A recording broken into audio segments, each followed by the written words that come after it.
NIL didn't just change the money, it changed the meaning of college sports. Let me ask you something. When you think about college sports, what's the first thing that comes to mind? Is the Penn State whiteout games? Is it Auburn winning the football game? Is it Florida State planting the spear at midfield? Is it a rival? Is it fight songs, senior day, a player staying long enough to become the identity of a place? Tim Tebow, Tavon Austin? That was the old promise of college sports. The school was bigger than the player. Professional sports were a business. Yeah, college sports were supposed to feel like you belonged somewhere. You played for the jersey, the people next to you, the coach who recruited you, and the tradition you inherited. And that version of college sports was never as pure as we like to remember. Yeah, there was always money. There was always recruiting battles, television contracts, wealthy boosters, massive coaching salaries, and facilities that looked more professional than amateur. But the athlete had very little leverage in that situation. And then NIL arrived, and then the portal expanded. Then social media made every athlete a potential media company. And suddenly the entire relationship changed because NIL didn't introduce business into college sports. Business was already there. NIL simply allowed athletes to participate in it. And when you change who has leverage, you change the culture around them. Before, the primary question for an athlete was, what can I do for this program? Now the athlete is allowed to ask, what can this program do for me?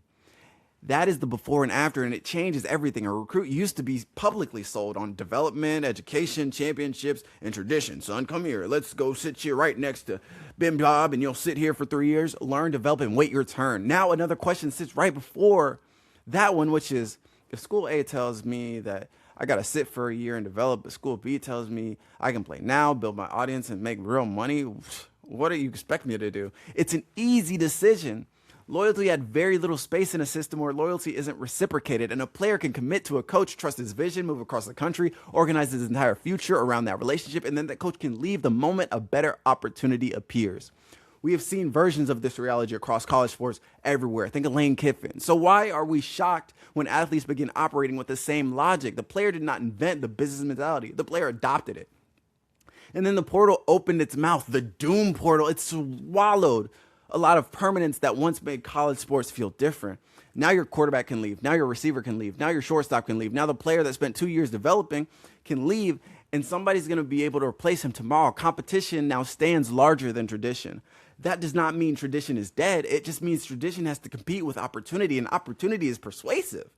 Commitments are TV worthy now. A teenager choosing a college can have cameras, graphics, 3 hats, countdowns, analysts, and thousands of people watching online for a decision. And then once he gets there, every move he makes becomes content. Who's transferring, who's unfollowed the school, who's removed the team from their bio, who's getting paid, who's unhappy, who's visiting somewhere else.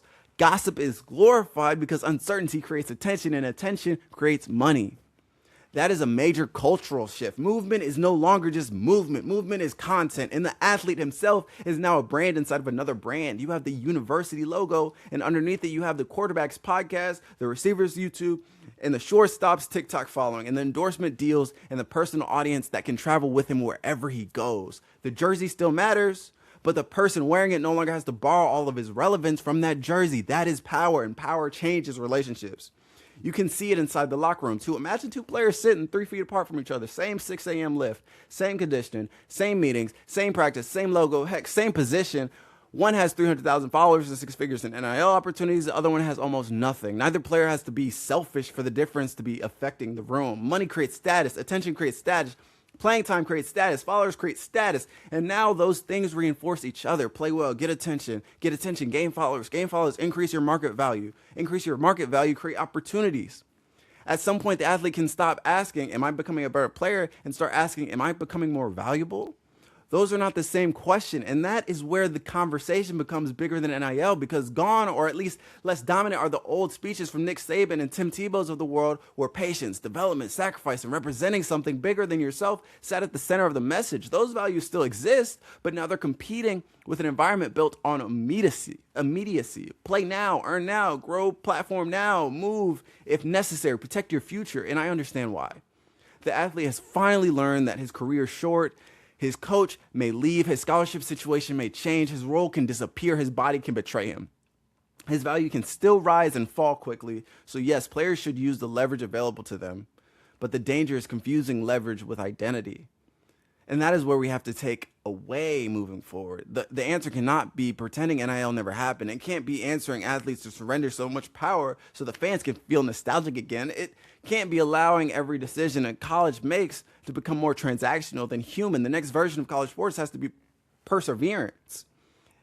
It has to keep both. It has to keep the rivalry and the brotherhood and keep the Seminole at midfield. It has to keep the idea of staying somewhere and building somewhere that still has value, but also respect the athlete's right to move, negotiate, and protect his future, his or her future. The challenge is teaching athletes that just because everything has a price doesn't mean everything has to be a transaction. And institutions have learned the same lesson.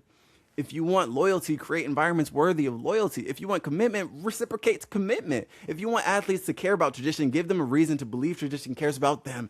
That is the after. College sports are not going back. The athlete has more power now. The portal is not closing. NIL is not disappearing. Personal brands are not disappearing. So the question moving forward is not whether we can restore the old system. The question is whether we can build a better one. One where athletes have leverage without losing camaraderie, where opportunity exists without making every relationship temporary, where competition remains intense without becoming bigger than tradition itself and giving sports meaning in the first place. Because NIL didn't kill college sports, it forced college sports to reveal its values. And now everybody involved has to deal with the consequences of preserving what they once wanted.